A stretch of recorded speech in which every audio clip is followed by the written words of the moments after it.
Well, Jim, another popular topic that several people have been sending in the last few days. Cody Rhodes on Twitter had some thoughts about the promo he cut the other night. Did you see this? I did not. I saw the promo. I did not see his comments about the promo. Well, apparently... I wonder if he saw our comments about the promo. Well, apparently a fan named Sean tweeted at Cody, "Congrats to Cody Rhodes for the worst promo in the history of the promotion." Oh, God. So naturally, a comment like that, Cody responds, and some say it's the absolute best in modern history. Who were those some? I don't even consider it a promo because it was real. As always with me. And the discourse and discussion is what makes wrestling beautiful. It's not easy in 2021 being proud of American heritage, warts and all, but I am. Very. So there's Cody's response. Apparently some people think his promo the other night was the best promo of all time. Oh, excuse me, modern history. Modern history. Yeah. Maybe Shad Khan, because he got mentioned. Maybe he thinks that he's one of the people that think that that's just lovely. I don't know. Cody, what are you going to do with Anthony Ogogo? Are you going to do something with, he's QT's number one student and you and QT had your falling out and now QT sending him to get you? No. I'm thinking like a whole war with me and England. By the way, it's the English dream, Cody, not the England dream. Well, and also somebody pointed this out to me while he was trying to build up heat on the heel for burying him under the British flag. And Ogogo is either black, or you can't call him African American because he's not American, but either black or mixed race himself. So which side does he belong on? The folks that Cody was for or the folks that Cody was again? Does that make any sense? That's a good question. It's a very good question. Because he was talking about America's complicated history with race while he's swearing he's going to kick the shit out of a black guy. And the only reason I didn't bring it up last week is because I'm so unfamiliar with Anthony Ogogo. All I wanted him to do was wake me up.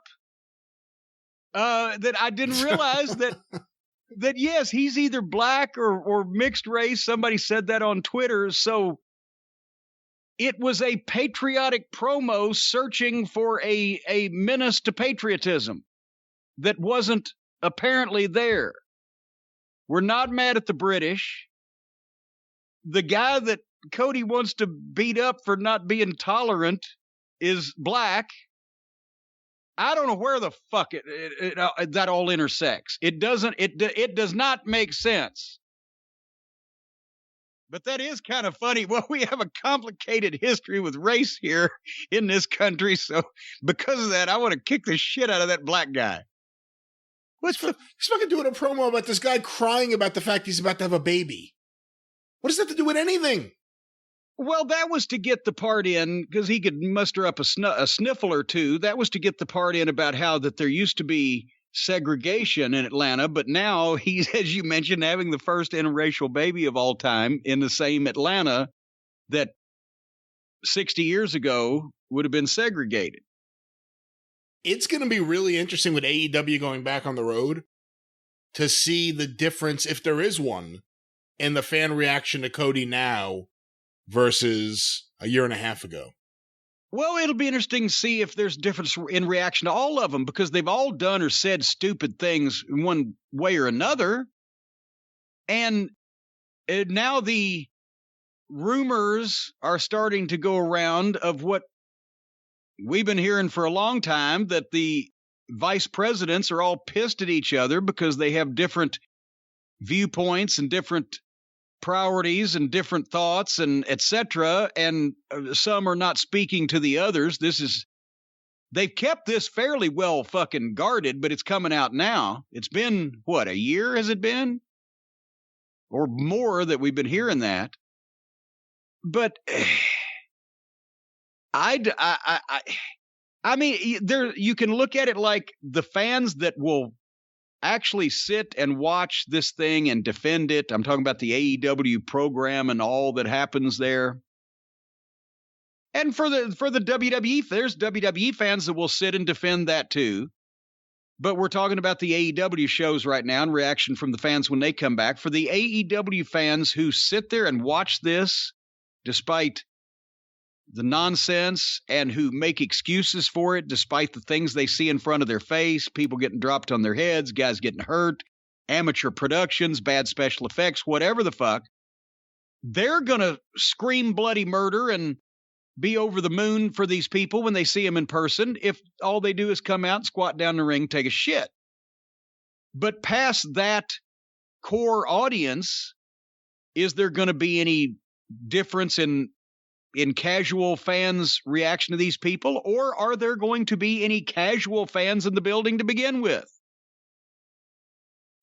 Very few, probably. They're not even in the casual fan getting business. They don't want to actually get people who used to watch wrestling to come and watch their program, because those people would be more offended at the shit they see than most, because that's why they're not watching wrestling anymore, because all this silly shit.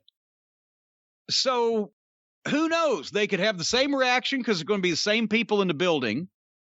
They've not gotten any new audience, and if they do, when people see it live, they'll run them off because they'll do everything that the disenfranchised wrestling fan doesn't want, which is silly, hokey bullshit. That's why they quit watching to begin with. So we'll see. If they don't have different reactions to some of these people, then we will know that there is absolutely no one besides the diehard AEW faithful fan going to these fucking events.